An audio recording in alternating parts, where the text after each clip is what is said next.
toi je répands ma prière. Devant toi je me répands. Révèle-moi ce que tu voudras. Révèle-moi ce que tu voudras. Devant toi je me répands. Devant toi je me répands. Fais de moi. Fais de moi ce que tu voudras. Devant toi nous nous répandons. Devant toi je me répands. Comme une famille. Fais de moi ce que tu voudras. Devant toi je me répands, Seigneur. Devant toi je me répands. Fais de moi. Fais de moi ce que tu voudras. Que ma vie soit une fleur. Que ma vie soit une fleur. Un parfum Un véritable. parfum pour toi, Seigneur. Que ma vie soit une Que ma fleur. vie soit une fleur. Un parfum.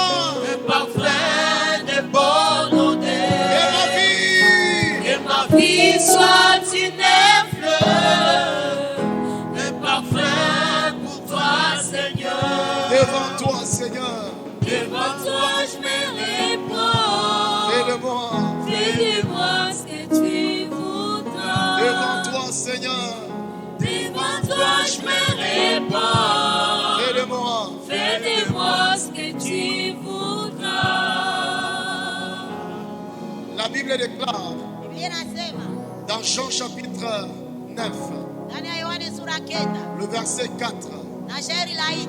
La Bible dit, Biblia inasema hivi, Jésus parlant, Yesu akasema, et il dit, akisema il faut que je fasse, ilibidi nifanye alors qu'il est encore jour, gawapo ingali mchana, car la nuit arrive, sababu usiku unakuja, personne ne sera capable de quoi que ce soit. hakuna mtu ataweza kufanya tena kazi. Ce texte est en train de dire, Hii mashairi iko nenda inasema, pendant que tu as encore l'opportunité d'apprendre à prier, wakati ungali na fursa ya kuomba, pendant que tu as l'opportunité d'apprendre la nécessité autour de jeûner et prier, wakati ungali na fursa ya kupata maana kukuja mbele ya Mungu, eh bien c'est le moment plus que jamais.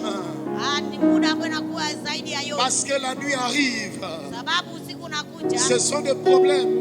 ni shida, Ce sont des mauvais serviteurs. ni wageni wabaya, Eh bien, ce sont des mauvais serviteurs. watumishi wabaya, Ce sont des mauvaises paroles. ni maneno mabaya. Si tu n'as pas été au bon endroit, Kama ukukua kwa nafasi et si nzuri tu n'as pas été au bon moment, na wakati nzuri, et si tu n'as pas laissé ton cœur être enseigné par le Seigneur, na kama kuachia Bwana moyo wako tu hivi, vas tomber dans un grand trou. utaanguka ndani ya shimo Et kubwa, dans ce trou-là, na ndani ya hiyo shimo, eh bien, le diable n'a pas pitié de toi. shetani hana huruma na C'est wewe. pourquoi, bien-aimé dans le Seigneur, Na ndio maana ndugu mpendwa katika ce temps Bwana, et ce moment que le Seigneur nous donne, hii muda na hii nyakati ambayo Bwana ce temps et anatupatia, ce moment que le Seigneur t'appelle, hii muda ambao Bwana anakuita, ce temps et ce moment que le Seigneur nous convoque, hii muda ambao Bwana anatualika, c'est pour qu'il y ait des tournants dans nos vies. na hii inabidi kuwe maamuzi Toutes les kugeuka. personnes qui vont se laisser dans le tournant décisif, Watu wote ambao watajiacha katika hii ils kugeuka, seront la réponse de Dieu. wataona jibu la Mungu. C'est pourquoi tu vas élever tes prières. Na ndio maana utainua tena maombi Tu yako, vas élever tes prières. utainua tena maombi, Dites à Dieu, utaambia je Mungu, veux un tournant dans ma vie. ninataka mageuzi Dans tena quel maisha yangu, domaine je veux un tournant? ninataka mageuzi. Sans le tournant, bien-aimé dans le Seigneur, Bila kugeuka tu vas rater les saisons. utakupoteza nyakati, Tu vas passer à côté de tes saisons. utapita pembeni ya nyakati C'est yako. pourquoi quelqu'un va prier. Ndio maana mtu mmoja anaenda Tu vas kuomba, encore prier. tena kuomba tena, Depuis le premier jour kuanzia siku ya kwanza jusqu'à maintenant, aujourd'hui. mpaka leo. Le Seigneur jusque-là se révèle pour toi. Mungu iko anajifunua kwako. Quelle est la chose que tu as écoutée? Ni jambo gani ambalo Et quelle est la umesikia, chose qui a amené un tournant dans ta vie? na ni jambo gani imeleta kugeuka katika Alors maisha tu vas yako? élever tes prières. Sasa utainua maombi Tu vas yako, élever tes prières. utainua maombi yako, Tu vas prier par rapport à une direction. utaomba kuelekeana na Tu mwelekezi, vas prier par rapport à une soif. utaomba kulingana na kiu, Tu vas prier, bien-aimé. utaomba ndugu mpendwa. Élevons nos prières. Tuinue maombi yetu. Emae, fongole langa lola.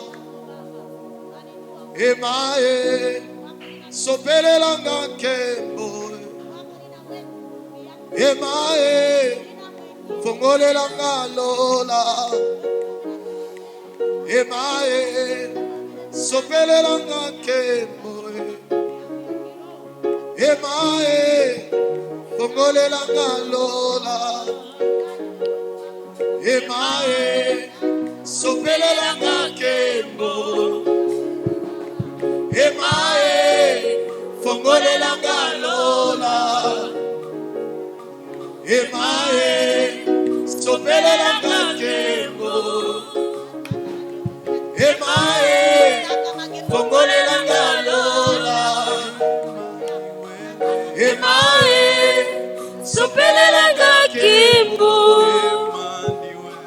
Emae, Fongole Langalola.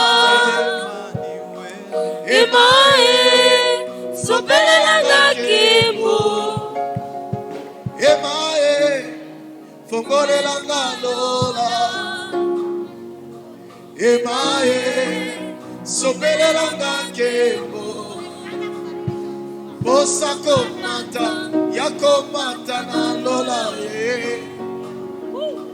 Yako yeba na bache. Bosako mata, yako mata na lola ye. Yako yeba na bache. Oh, Emae, Fongole Langalola. Emae, Sopele Langakembo. Emae, Fongole Langalola. Emae, Sopele Langakembo. Emae, Fongole Langalola. Emae, Sopele Langakembo. Emae, Fongole Langalola. Emae, Sopele Langakembo. Yako mata, yako mata na lola e. Yako yeba na bache.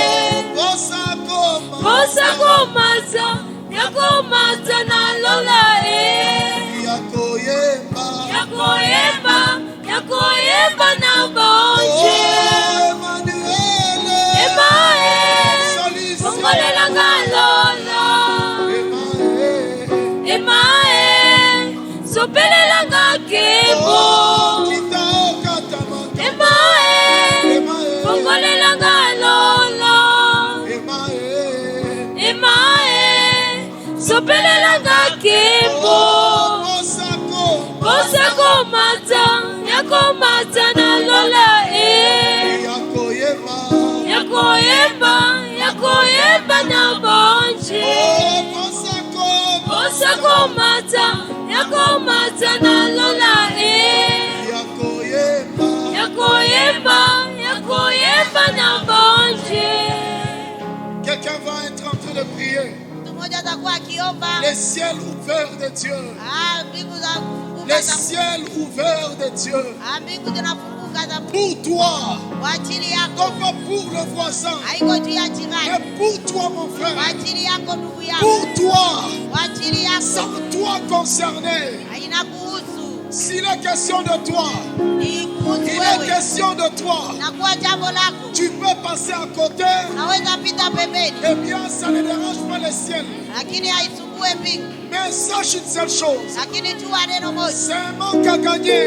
Ya kwamba C'est un manque à gagner. ni kukosewa wakati. Prie le Seigneur. Omba Bwana. Prie le Seigneur. Omba Bwana. Prie le Seigneur. Omba Bwana. Prie Jésus. Omba Nous Yesu. sommes venus prier. Ulikuja Nous omba. sommes venus chercher ta face. Osako Mata. Matissa. Matissa, ma bonne de lit. Matissa, le prière. Le prière pour toi. Il te faut un tournant. Il nous faut un tournant. Il nous faut un tournant. Pour changer la situation, il faut des hommes et des femmes qui réclament le tournant. Pour changer quelque chose, il faut des hommes et des femmes qui disent à Dieu, trop c'est trop, trop c'est trop, trop c'est trop.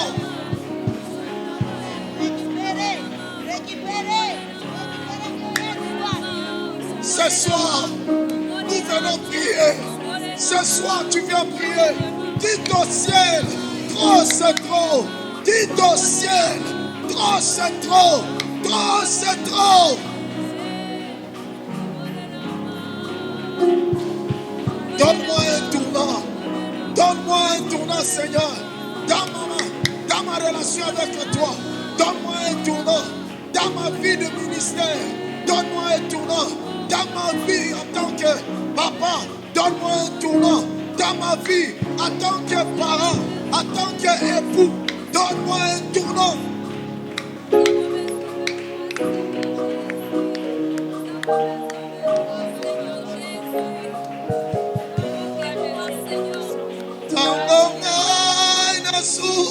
Kaka Ekomo Nabenaka Nabenaka Nasu Kaka Ekomo Nabenaka Tango Banduna Nagai Alobi Sekele yamo temenade kakako boya Yesu tangonga nasu kaka ekomo nabengaka tangonga nasu kaka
nasana sekele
Bisika bakanga ki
midi. Nabeleli Yesu. Yesu napokwa. Yesu. Natangwa kolala. Yesu. Yesu. Natangwa mosala kaka Yesu. Yesu. Natangwa bana bauti kelasi. Nabeleli Yesu. Nakati ya etonga. Yesu. Nabeleli. Yesu. Nabeleli. Nabeleli. Yesu. Nabeleli. Nabeleli Yesu. Yesu. Yesu. Et si tu acclamais Jésus, Shangilia Yesu. si on acclamait Jésus,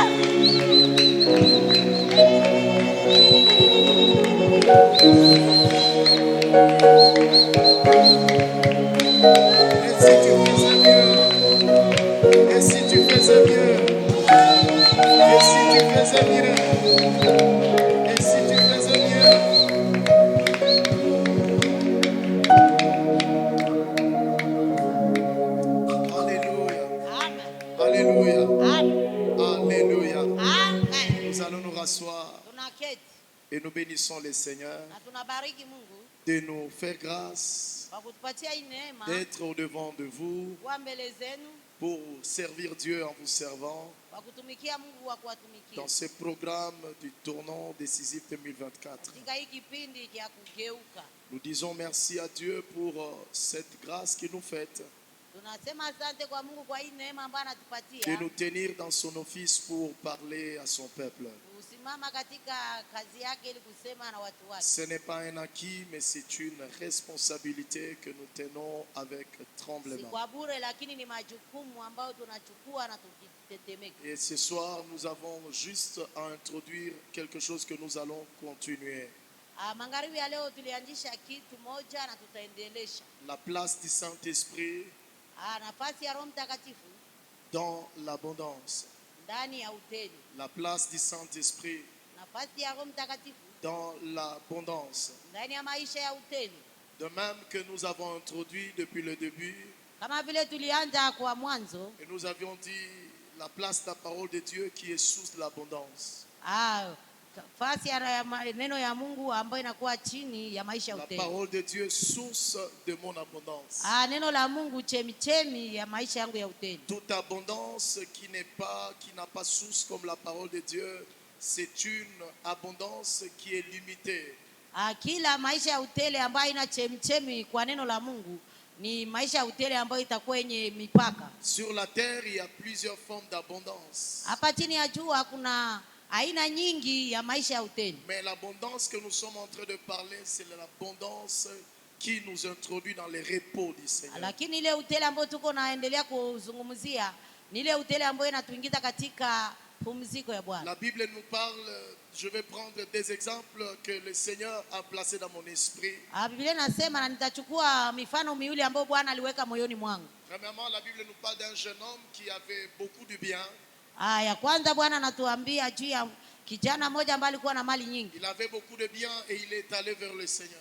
Alikuwa na mali nyingi na alimwendea Bwana Yesu. Il était un peu comme dans l'abondance. Alikuwa kama vile katika Et utajiri. la Bible nous dit, quand le Seigneur lui a commencé à lui dire, va et vends tout ce que tu as, viens, suis-moi. Biblia inatuambia wakati Bwana Yesu alianza mwambia, uende uzishe mambo yako yote na ukuje La unifuate. Bible nous dit, il était tout triste. Biblia inatuambia kwamba alihuzunika. Avant que ces messieurs ne viennent devant Jésus, les gens pensaient qu'il était dans l'abondance. Mbele huyu kijana kuje mbele ya Yesu, watu walikuwa wanafikiri kwamba alikuwa ndani ya maisha ya utele. Je jure que les gens étaient en train de tomber sous le charme de ce jeune homme. Ninasema kweli kwamba watu walikuwa wakianguka kwa ajili ya ule kijana. Je vous jure, frères et sœurs, que en voyant tout ce que Jésus nous parle, eh bien, les gens tombaient sous le charme de ce jeune homme. Ninahakikisha kwamba kuangalia ile yote ambayo Yesu alikuwa akisema, watu walikuwa wanafikiri ule mtu ni Je mzuri. m'imagine, Ninafikiria en voyant ce que Jésus parle de cet homme, kwa kuangalia yale mambo ambayo Yesu anasema kwa ajili et ya ule quand kijana. je réalise dans ma vie Na sasa wakati ninaona dans ma génération, ndani ya kizazi changu combien nous sommes prêts à tout face aux choses que nous voyons. kama vile tunakuwa tayari kwa ajili ya mambo yote ambayo tunaangalia. Et la Bible nous dit, Jésus le voyant, et il lui a dit, va et vends tout ce que tu as, viens, suis-moi. Biblia inatuambia Yesu alipomtazama akamwambia wende uuzishe vyote vyenye uko navyo kisha ukuje unifuate. La Bible nous dit qu'il alla tout triste. Biblia inatuambia alienda lakini na huzuni. Deuxième exemple. Mfano ya pili. Dans Luc, on nous parle d'un homme qui était dans l'opulence. Ndani ya kitabu ya Luka wanatuambia juu ya mtu mmoja ambaye alikuwa mwenye mali nyingi. Il était riche aussi. Alikuwa mwenye mali nyingi. Mais bizarrement, il n'a pas fini bien. Lakini ole ya kumaliza vizuri. Et donc quand le Seigneur nous parle de l'abondance, ni kusema wakati Bwana anatuzungumzia juu ya maisha ya ce utele. n'est pas de la manière comme nous le voyons dans le monde. Haiko kwa hiyo hali gingi tunaangalia kwa hali ya dunia. Jésus, premièrement, en exprimant l'abondance, il dit, venez à moi vous tous qui êtes fatigués. Kwa kweli, kwa jambo la kwanza Yesu akisema juu ya maisha ya utele anasema kujeni kwangu nyote ambao mnalemewa na mizigo. Venez à moi vous tous qui êtes fatigués. Kuje kwangu nyinyi nyote ambao mmezofika. Aujourd'hui, nous n'avons pas la conscience que plusieurs personnes sont fatiguées. Watu wengi leo hawana hakika kwamba dhamiri wamechoka. Aujourd'hui, nous n'avons pas la conscience que plusieurs personnes sont chargées. Watu wengi leo hawafahamu kwamba wamekuwa wenye wamebeba mizigo. Et même nous les chrétiens, nous ne sommes pas conscients que dehors ici, il y a des personnes qui sont chargées, mais nous ne les voyons par le ciel physique. Mais pourtant spirituellement ils sont chargés. Na hata sisi Wakristo nasi tutambue kwamba hapa nje kuna kwa watu ambao wanabeba mizigo, lakini tunaangazia na tunawatazama na macho ya mwili, hatuelewi kwamba wanabeba mizigo. Et peut-être cette personne est aussi là ce soir.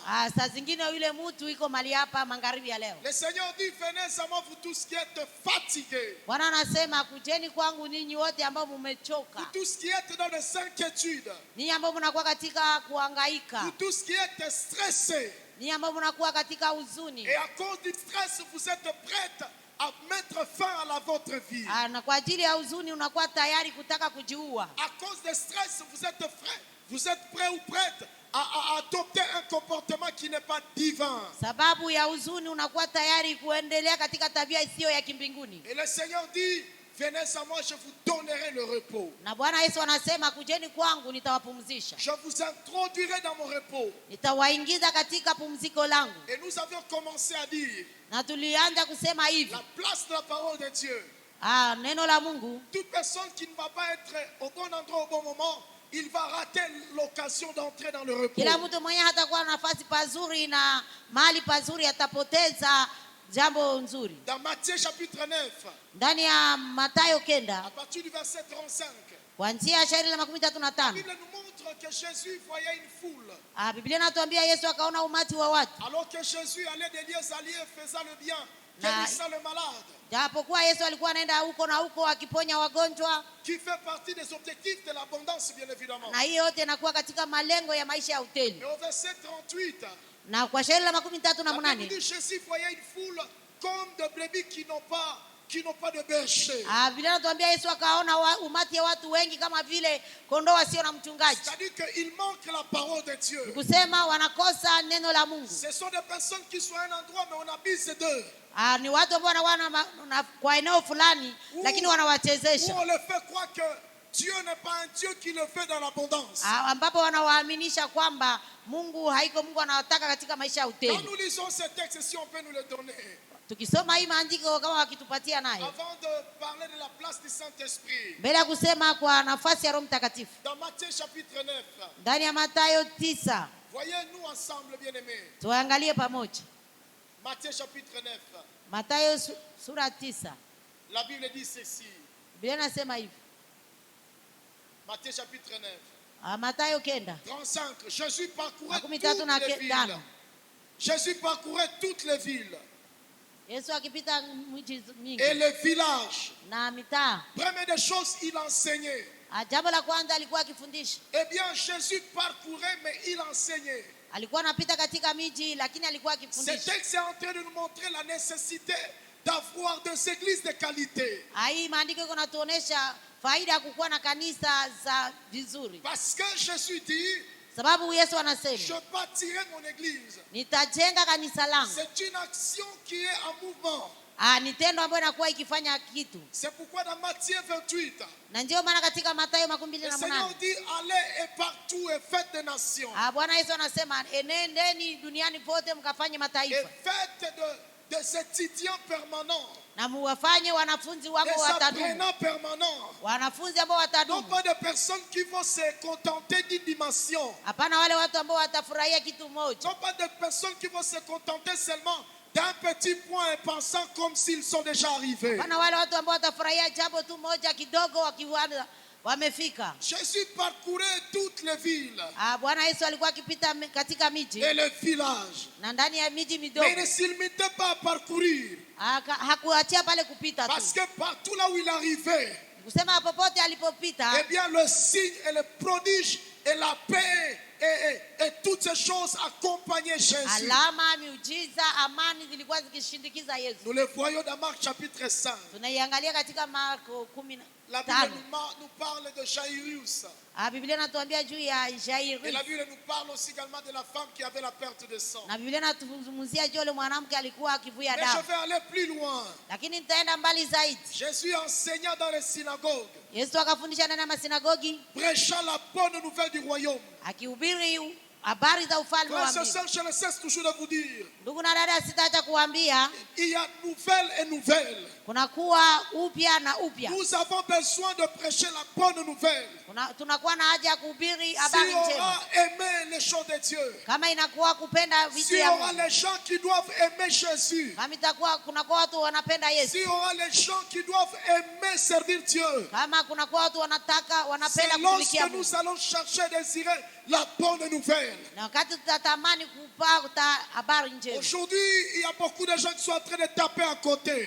Leo kuna watu wengi ambao wanapita pembeni. Parce qu'on cherche le superficiel, Sababu wanatafuta mambo ya juu mais on juu. ne cherche pas la bonne nouvelle. Lakini hawatafuti habari njema. L'unique et seul élément Jambo kubwa qui zaidi peut tenir un homme au milieu de vents et marées, ambayo itaponya watu katika shida qui mbalimbali, peut tenir un homme, ambayo inaweka mwanadamu, qui peut tenir un homme, ambayo inasimamisha qui mwanadamu, peut tenir une femme ambayo inaweza au simamisha milieu mwanadamu de vents et marées.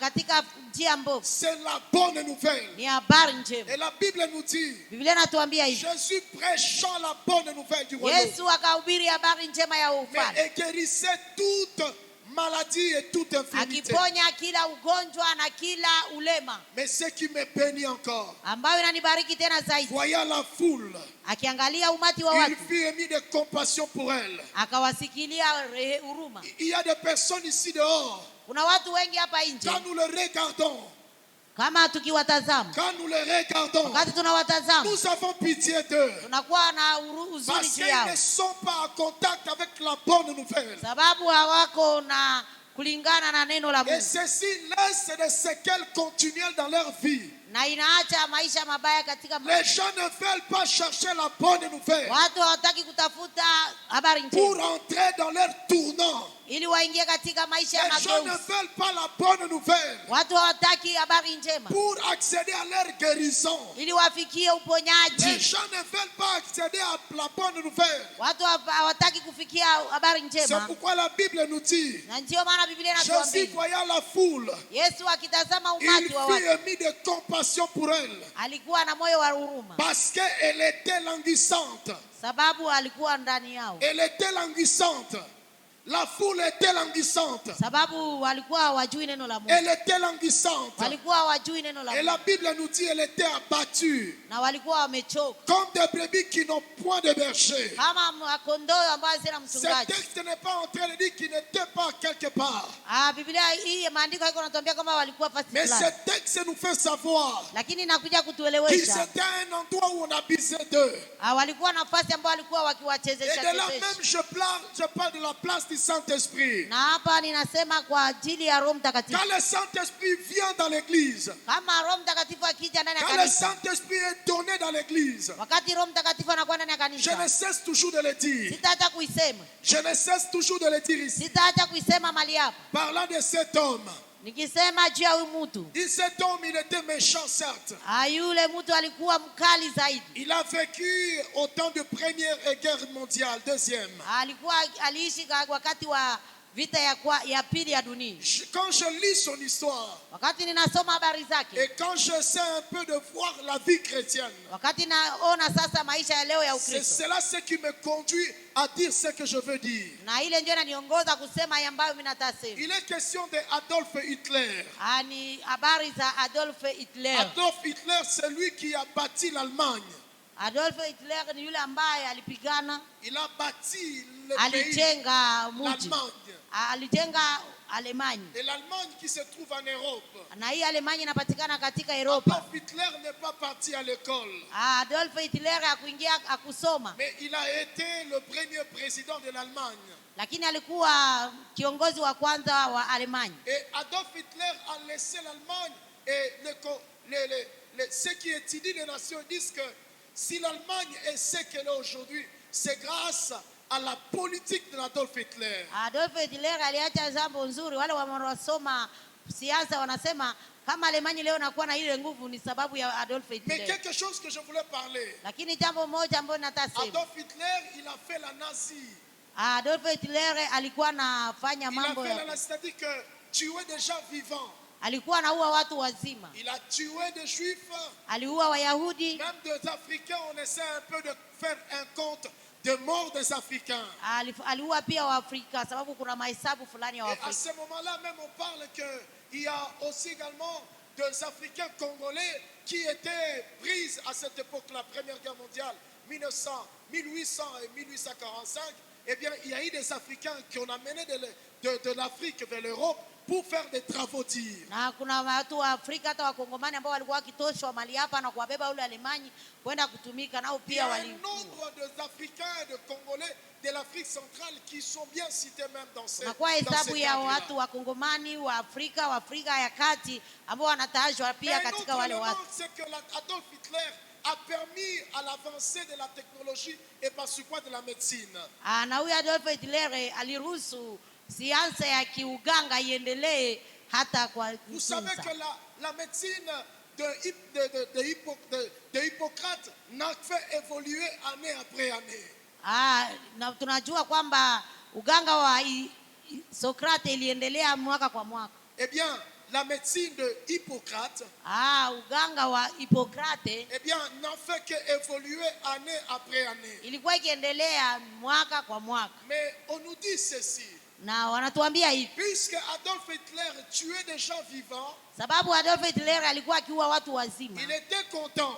alikuwa na furahi. Eh bien, il se disait, qu'est-ce qui se passe dans un cerveau de l'homme? Alikuwa anajiuliza ni nini nakuwa katika utu ya bongo ya mtu. Alors, il prenait les gens vivants, Alikuwa akichukua watu wazima de toutes les races confondues, katika watu wote wa kila kabila, et il appelait le médecin qui était là, alikuwa anaita waganga ambao walikuwa mali et il hapo, leur demandait d'ouvrir les cerveaux. alikuwa akiwaomba wafungue bongo. Eh bien, pendant que quelqu'un est vivant, na mtu akiwa mzima, et il veut voir comment est-ce que ça se comporte. alikuwa akitaka aone namna gani bongo Et inaumba. c'est par cette pratique-là, Na ni kupitia ile hali eh bien, qu'on a su mesurer le poids du cerveau. ambapo watu walijua kupata kilo Mais ya il bongo. ne s'est pas limité par là. Hakuachia mali hapo. Et des fois, il demandait à ses laborantins, Na mara kwa mara alikuwa anaomba kwa wale à ces wachunguzi, scientifiques qui étaient tout autour de lui. wale wasomi wa zaidi Et walikuwa il leur wanamchunguza. disait, Alikuwa akiwaambia, prenez les cerveaux de toutes les couches de la terre,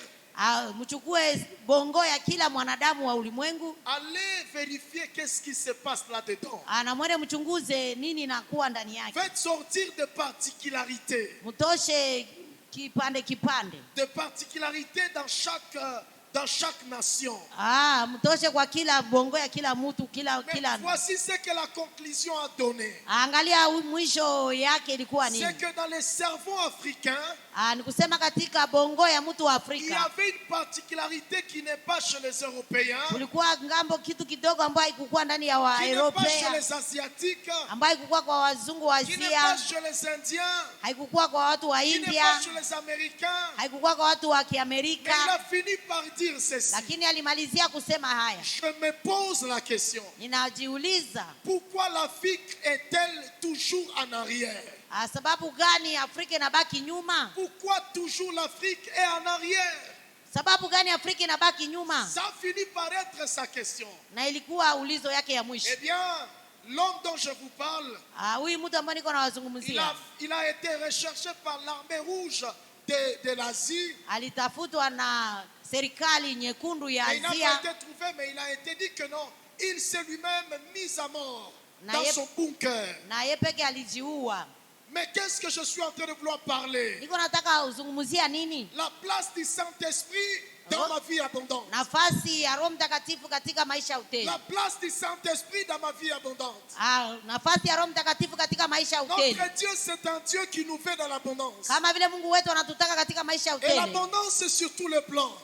Maisha ya utele kwa viwango vyote. Si je disais hier, Jana nilikuwa nikisema nous avons besoin de changement de mentalité. tunakuwa na haja ya kubadilisha C'est mafikara. par là que le Saint-Esprit sera en train de se servir de l'Église. Na ndipo Roho Mtakatifu atakuwa akitumika katika Parce que kanisa. l'objectif du Saint-Esprit, c'est de permettre à ce que plusieurs foyers retrouvent la lumière du Seigneur.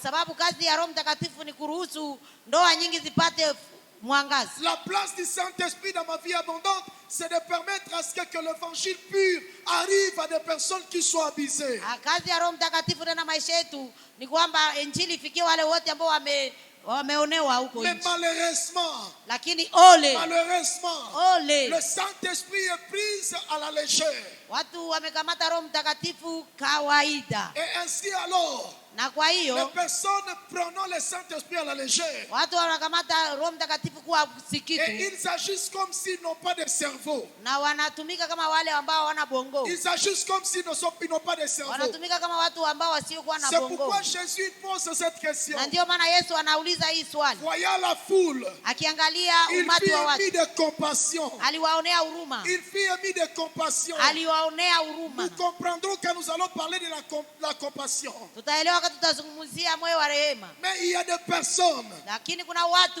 eh bien, qui ont méprisé leur cerveau. ambao wamedharau bongo yao. Combien ils comprendront la place du Saint-Esprit? Na wao taelewa nafasi ya Roho Mtakatifu. Jésus, il fit émis de compassion. Yesu akajaa na moyo wa Parce que huruma. les choses qu'on les traitait Sababu mambo ambayo alikuwa afunza étaient en contradiction par rapport au Dieu qui les a créés. ilikuwa tofauti na ile ambayo Mungu Ce n'est pas pour rien que Dieu a placé le cerveau en nous. Si kwa bure Mungu ameweka bongo ndani ya vichwa Ce vyetu. n'est pas pour rien, frères et Si sœurs. kwa bure ndugu na dada. C'est pour que ceci se serve de quelque chose. Sababu hii bongo ifanye kitu Mais fulani. malheureusement, Lakini malheureusement, ole. la place du Saint-Esprit dans ma vie abondante. Nafasi ya Roho Mtakatifu katika maisha ya utele. Le Saint-Esprit, quand il vient dans la vie de quelqu'un, Roho Mtakatifu kama wakati anakuja ndani ya maisha ya mtu, il ne vient pas faire nier que tu as un cerveau. hakuja kuambia kwamba hauna bongo. C'est pourquoi dans Jean chapitre 8, Ndio maana katika Yohane sura 8 verset 32, na shairi ya la 32 Bible nous dit, Biblia inatuambia vous hivi, connaîtrez la vérité utaijua kweli et la vérité vous rendra na libre. kweli itawaweka huru. Dans Jean, le Seigneur parle. Na ndani ya Yohane Il dit Bwana quand le anasema, Saint-Esprit viendra, anasema kati Roho Mtakatifu il va vous atawafundisha. enseigner. Atawafundisha. Pourquoi il va vous enseigner? Sababu gani Il atawafundisha? partira de ce que vous avez.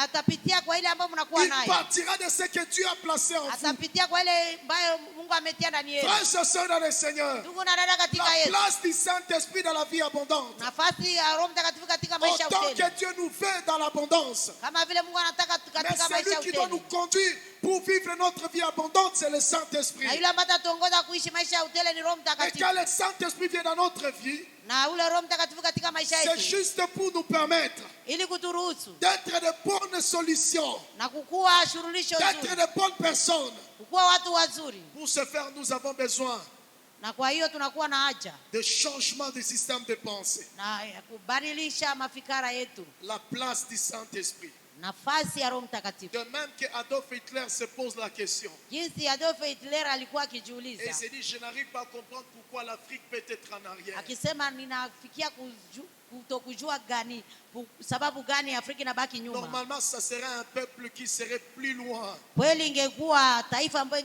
ingeendelea zaidi. Et à cause de cela, alors nous commençons à donner à certains philosophes qui ont dit ceci.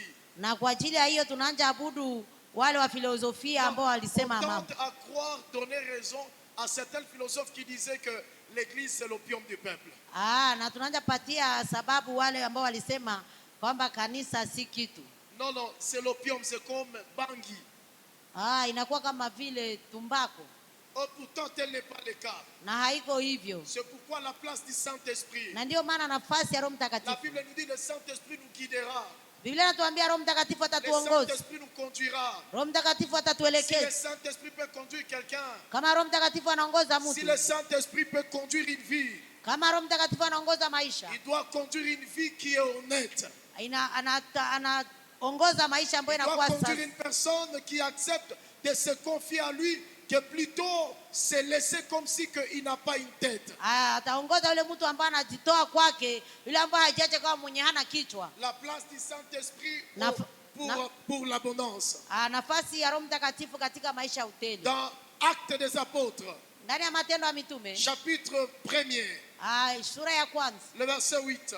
na shairi la 8. Nous en avons parlé au temps de la Pentecôte. Tulizungumzia wakati Mais tuliongelea pourquoi ça Pentecoste. revient encore? Na sababu gani inarudia Parce tena? que le Seigneur a dit, Sababu Bwana Yesu alisema, mais vous serez revêtis du Saint-Esprit. ninyi mtakuwa wenye kuvikwa na Roho Parce que le Mtakatifu. Seigneur a parlé de la promesse. Sababu Bwana alizungumzia ahadi. Si vous pouvez nous donner ce texte, Kama wanaweza Actes tupatie des hii Apôtres, andiko. chapitre 1er, le verset 8. Matendo ya Mitume sura ya 1 shairi la 8. La Bible nous dit, Biblia inatuambia hivi, mais vous recevrez une puissance. ninyi mtapokea nguvu. Vous recevez une puissance, le Saint-Esprit survenant sur vous. Mtapokea nguvu, Roho Mtakatifu Et atawajilia vous serez mes témoins. na mtakuwa washuhuda Le wangu. Seigneur veut que nous soyons les témoins de l'abondance.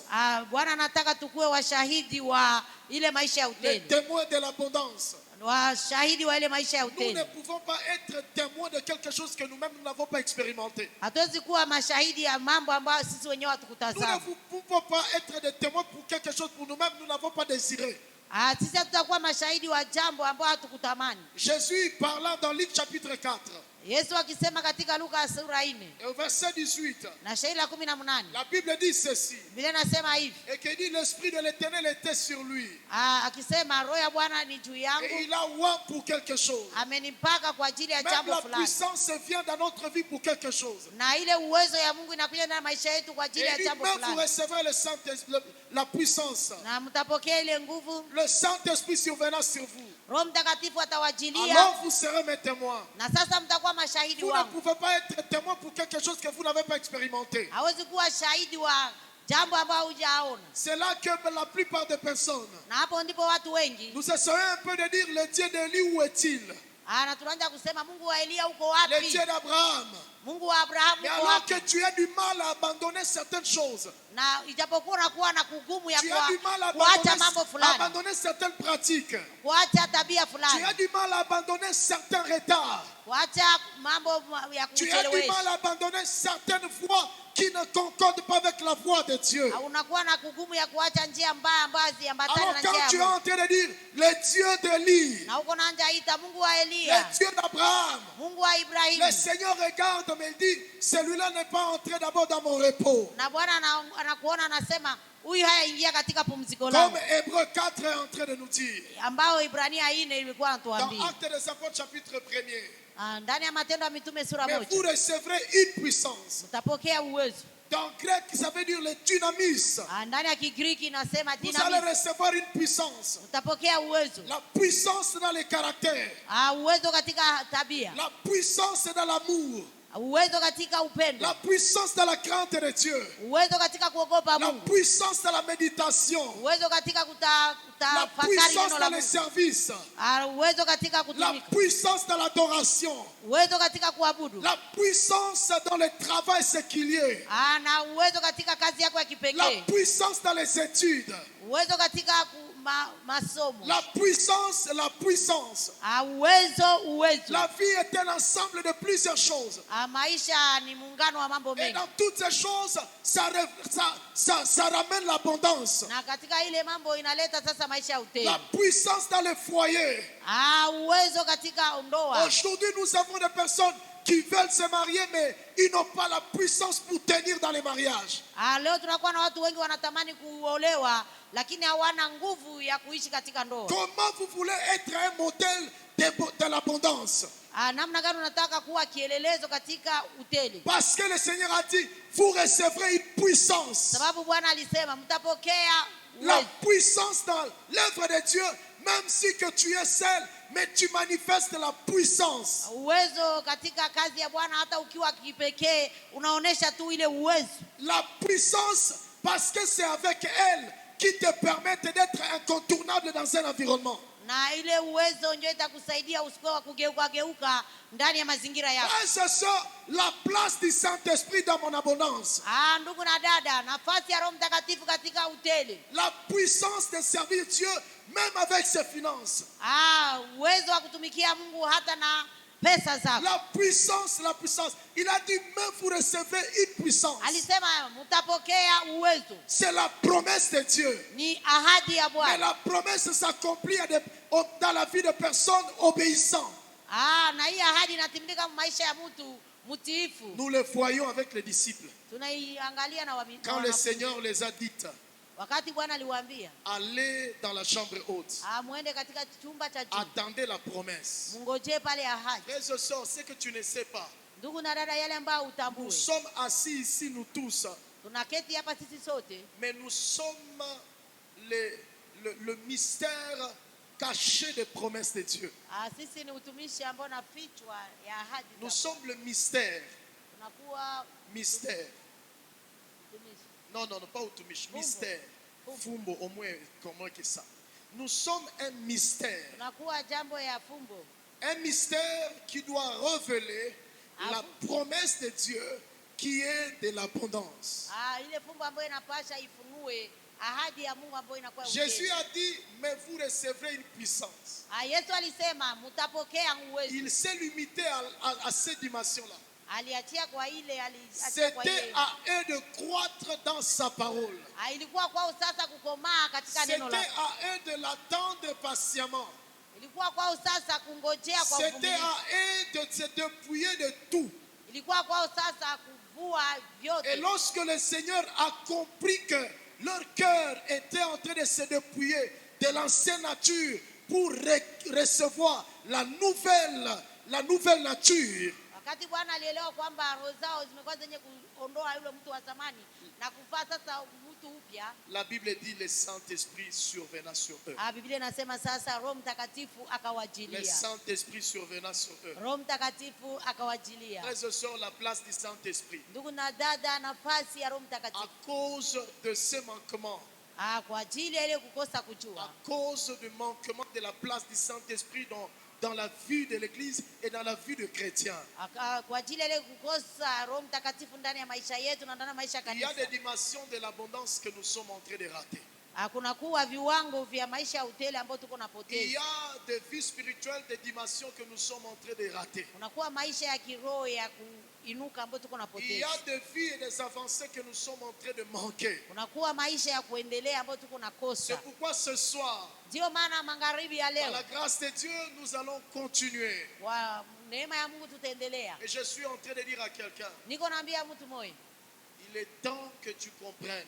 ni wakati ya kuelewa Ton cerveau là, ile bongo yako, ile bongo, le cerveau que Dieu t'a donné, ile bongo ambayo Mungu alikupa, doit te servir inabidi ikutumikie pour que tu ne sois plus avili ili usidanganywe tena. et croire à ce qui n'est pas fondamental. C'est pourquoi nous avons commencé par le premier objectif, la parole de Dieu. Kusiamini kwa ile ambayo iko ya msingi, ndio maana tulianza kwa mwanzo. Dans Marc chapitre 5, Ndani ya Marko 5 la Bible nous dit ceci. Biblia inatuambia hivi, La femme à la perte de sang. yule mwanamke aliyeumia Vous damu. voyez ce que la Bible dit. Angalia ambao Biblia La Bible inasema dit, elle avait beaucoup de pensées. alipoteza vitu vingi, Elle avait beaucoup de pensées. alipoteza vitu vingi. Non seulement elle a des pensées, Hapana tu alipoteza vitu, mais elle avait beaucoup de pensées. alipoteza vitu, Elle avait beaucoup de pensées. alipoteza. Voyez au verset 25, Tuangalie shairi la 15 au chapitre 5.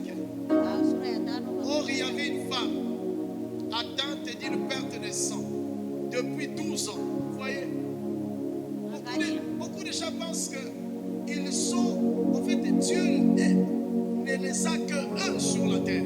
Watu wengi wanafikiri kwamba Mungu iko tu pamoja, iko tuna wao tu. Ils pensent que leur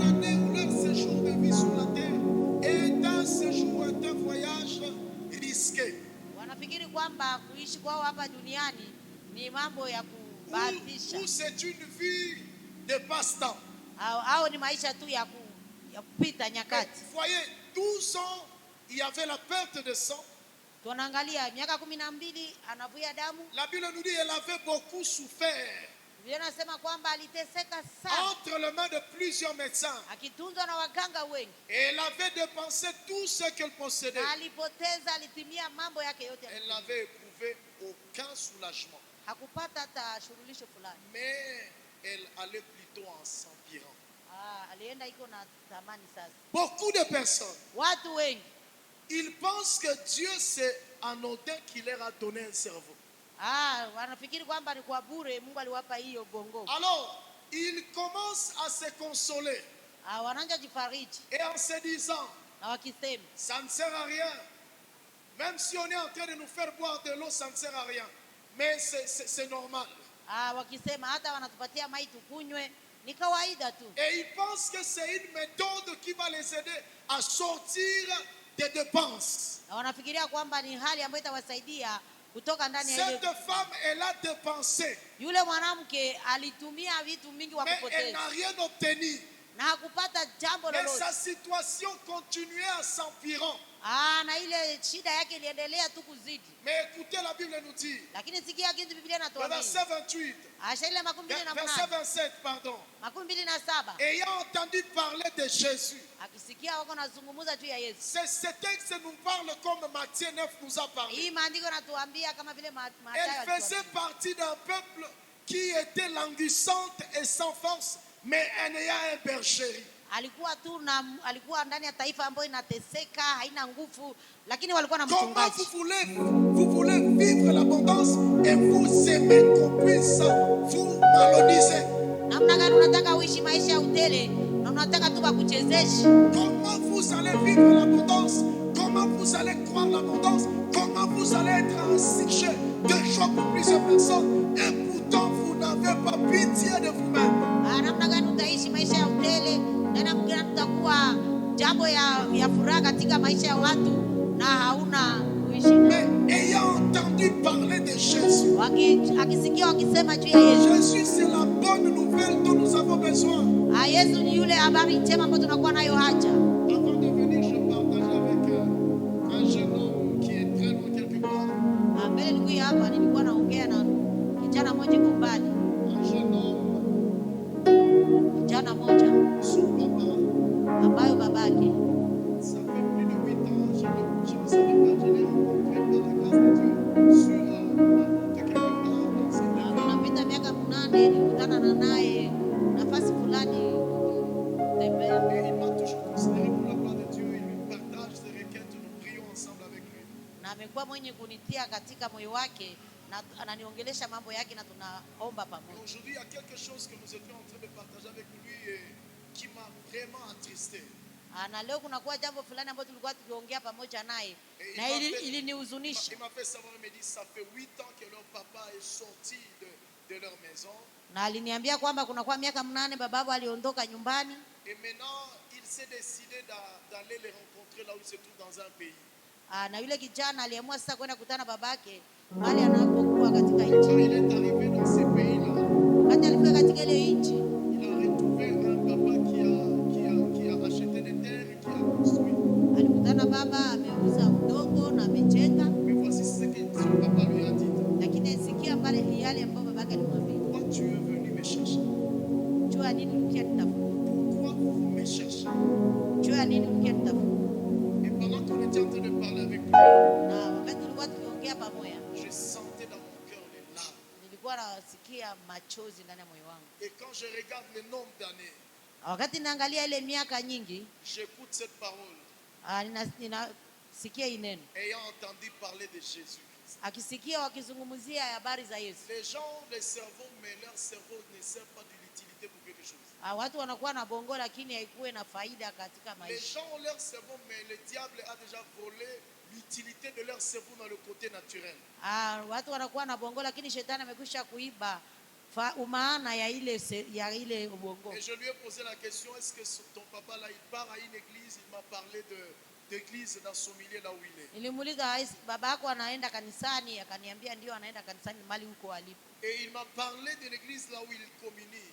Akanizungumzia ile kanisa ambapo anakusanyika. J'ai commencé à regretter. Na nilianza kuwa mwenye kufadhaika. Je ramène cela et puis je nous ramène ici. Ninakamata ile na mimi nailetea. C'est inconcevable. Ni mambo yenyewe haiko kawaida. Les gens pensent que leur temps et leur vie et leurs années c'est normal. Watu wengi wanafikiri kuishi kwao hapa duniani, nyakati yao, maisha yao ni kawaida tu. C'est là que l'homme de l'Allemagne dont je viens de parler, Adolf Hitler, il dit je n'arrive pas à comprendre les Africains. Ils seraient loin, mais quand je vois leur cerveau, je me pose la question pourquoi ils sont là. Ils continuent à vivre comme des esclaves. Na hapa ndipo ule mtu wetu Adolf Hitler anaendelea kushangaa kwa ajili ya watu wa Afrika sababu wanaishi kama watu hawana akili. Cette femme, elle est dépensée. Huyu mwanamke alitumia matumizi mingi ya pesa. Je m'imagine, elle faisait des semences. Huyu mwanamke ninafikiria kwamba alikuwa anapanda chakula. La Bible nous dit le sang continuait toujours à couler. Lakini Biblia inatuambia kwamba aliendelea tu kuvuja damu. Il n'y avait pas de progrès. Hakukuwa maendeleo. Il n'y avait pas de sécurité. Hakukuwa ukingo. Mais il n'y avait que la perte. Lakini kulikuwa tu kupoteza. Parce que la Bible nous dit que les choses continuent à s'empirer. Biblia inatuambia mambo ilibakia vile vile kawaida. Il y a des environnements lorsque tu entres. Kunakuwa nafasi ukiingia. Il y a des familles ou des obédiences quand tu entres. Kunakuwa familia au makanisa ukiingia ndani yake. La Bible nous dit le sang continue à couler. Biblia inatuambia damu iliendelea kumvuja. Il n'y aura aucun progrès. Hakuna kuendelea. Il n'y aura aucune abondance vécue. Hakuna maisha ya utele utaishi. Il y a des territoires lorsque nous décidons d'y aller. Kunakuwa mamtaa wakati tunaamua kuenda. La Bible nous parle du livre de Ruth. Biblia inatuambia ndani ya kitabu ya Rutha. Parlant de Naomi. Ikizungumzia Naomi. Lorsque elle a foulé ses pieds à Moab. Wakati aligiza miguu yake katika mji wa Moab. C'est le sang qui a commencé à couler. Ni damu iliendelea tu kuvuja. Le sang a commencé à couler. Damu iliendelea tu kuvuja. La Bible nous dit ayant entendu parler de Jésus. Biblia inatuambia akisikia habari za Yesu. Ce sont dans le Seigneur. Ndugu na dada katika Bwana. La place du Saint-Esprit. Nafasi ya Roho Mtakatifu. La place du Saint-Esprit. Nafasi ya Roho Mtakatifu. Nous devons désirer à connaître la personne du Saint-Esprit. Inabidi tutamani kuwa na kujua nafasi ya Roho Mtakatifu. La première vérité c'est que le Saint-Esprit n'est pas une force mais c'est une personne. Kweli ya kwanza ni kusema Roho Mtakatifu haiko nguvu tu lakini ni mtu. Ayant entendu parler de Jésus. Akisikia habari za Yesu. Elle vint dans la foule. Akaingia ndani ya umati wa watu. Derrière. Kwa nyuma. Et touchant son vêtement. Akigusa vazi ya Yesu. Mais avant qu'elle ne touche le vêtement. Mbele aguse vazi la Yesu. Mais la Bible nous dit elle avait beaucoup de pensées.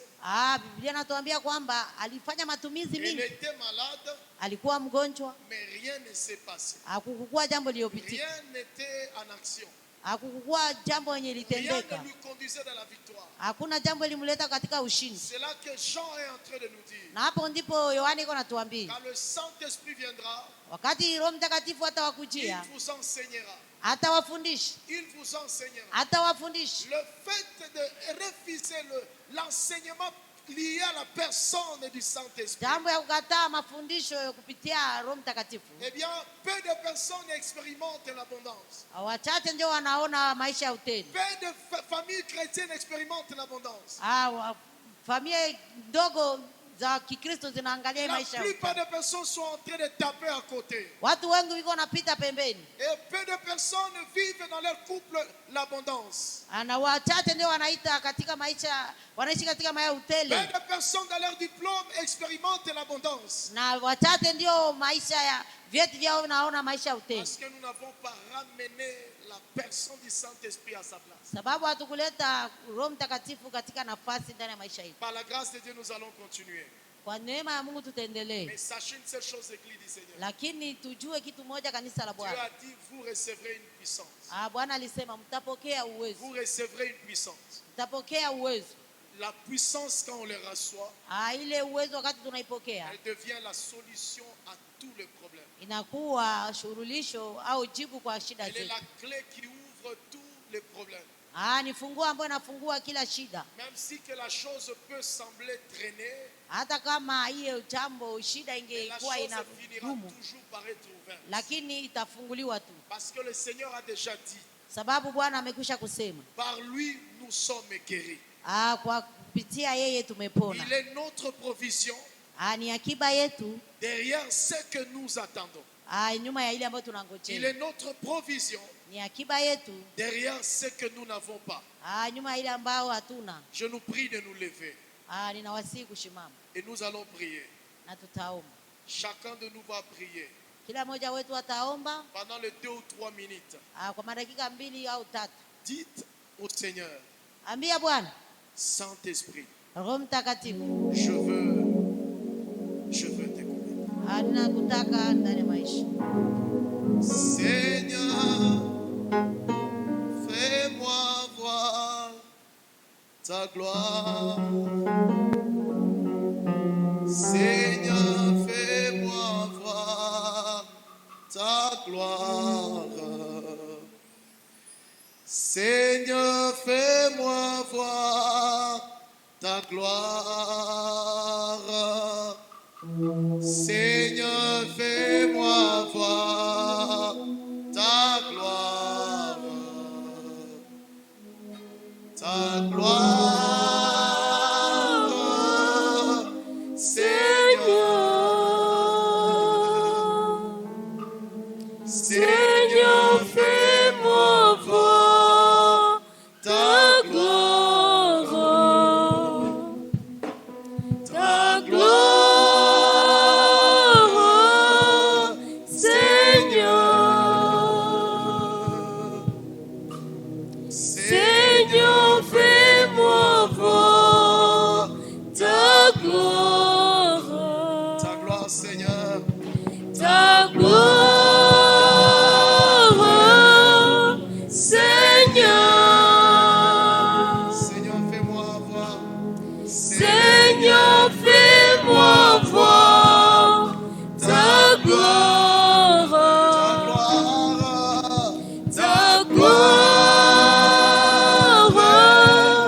Seigneur. Seigneur, fais-moi voir. Seigneur, fais-moi voir ta gloire. Ta gloire, ta gloire, Seigneur. Fais-moi voir. Seigneur, fais-moi voir ta gloire. Ta gloire, ta gloire, Seigneur. Seigneur, fais-moi voir. Seigneur, fais-moi voir ta gloire. Ta gloire, Seigneur, ta gloire. Ta gloire, Seigneur. Seigneur, fais-moi voir. Seigneur, fais-moi voir ta gloire. Dans mon église, marche qui mange, Seigneur. Ta gloire, Seigneur. Dans chaque département, Seigneur. Seigneur, fais-moi voir ta gloire. Où tu nous as placés, ta gloire, Seigneur. Fais-moi voir. Seigneur, fais-moi voir ta gloire. Ta gloire, ta gloire, Seigneur. Seigneur, fais-moi voir. Seigneur, fais-moi voir ta gloire. Elia, Elia, Elia,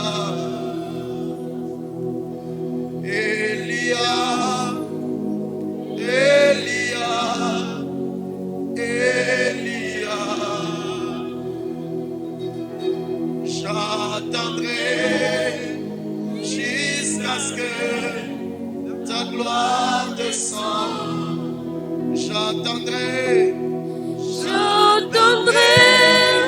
jusqu'à ce que ta gloire descend. Dans mon église, j'attendrai. J'entendrai jusqu'à ce que ta gloire descend. Dans ma maison, dans les études, J'attendrai jusqu'à ce que ta gloire descend. dans mon église, j'attendrai. J'attendrai Jusqu'à ce que jusqu'à ce que ta gloire descend. dans ma vie, j'attendrai. J'entendrai jusqu'à ce que ta gloire descend. Elia, Elia, Elia, Elia,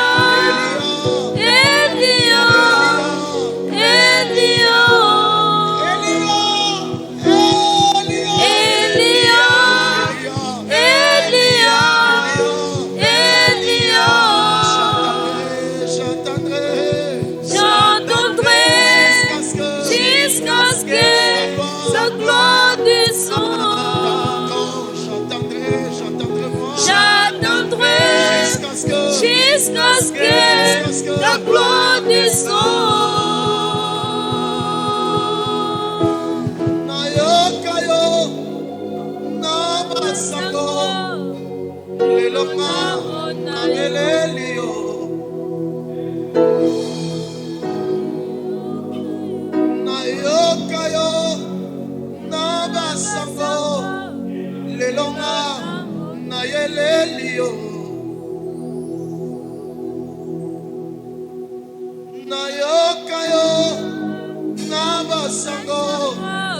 Lelonga na yelelio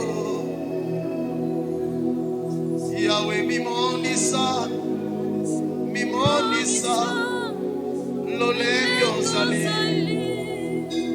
Yahweh pona likambo nanga Yahweh mimonisa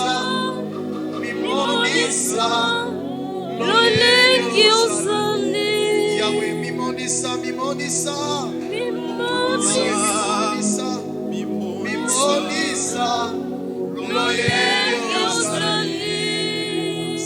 Seigneur, montre-toi,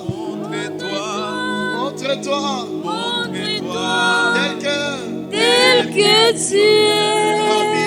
Rabbi, montre-toi,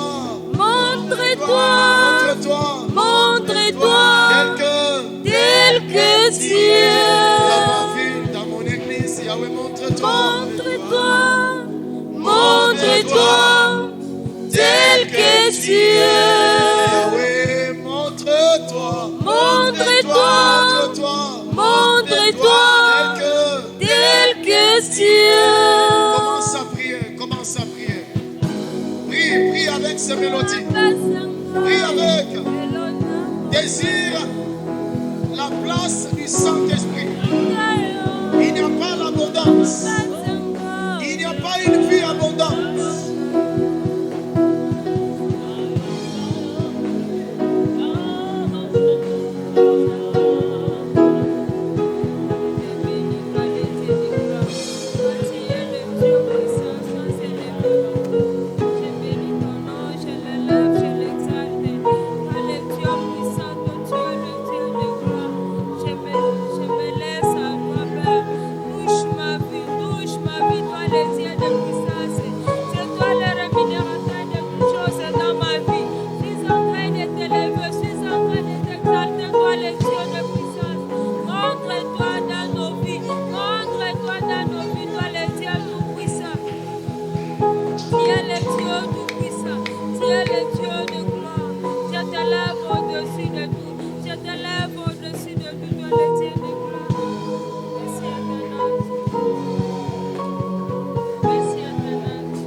Papa, que toi seul tu puisses te manifester, que toi seul tu puisses être au contrôle de toutes choses. Yahweh, je suis en train de t'élever, toi le Dieu de gloire. Alléluia. Tu es le Tout-Puissant. Alléluia. Merci, éternel Dieu.